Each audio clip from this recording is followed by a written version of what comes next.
In the middle of Darwin CBD, an Indigenous woman pleaded for help.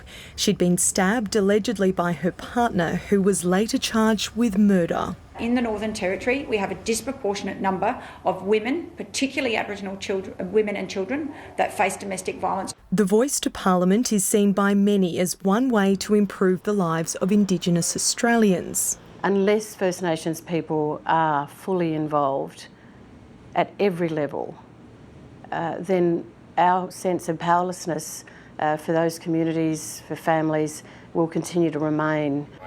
The opposition's been focusing on the Northern Territory in recent days, ramping up calls for other measures to be introduced. The child protection system needs to change to stop this separatism of Indigenous kids being treated differently, because authorities don't want to be seen as being racist. Coalition Senator Jacinta Nampijinpa-Price telling insiders the Northern Territory government is not doing enough to protect Indigenous children from sexual abuse. Are you suggesting Territory families are putting kids in the hands of abusers? I mean, that's a very serious allegation.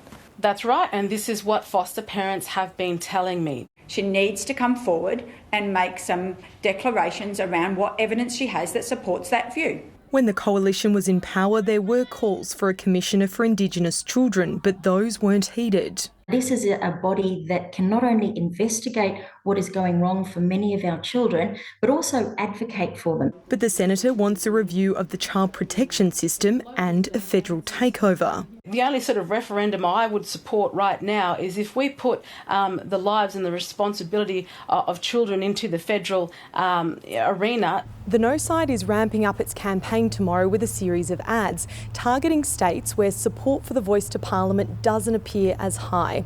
And with domestic violence and child sexual abuse in the spotlight, the Yes campaign knows it must redouble its efforts to explain the practical benefits for Indigenous Australians if the referendum succeeds. Stephanie Boris, ABC News, Canberra.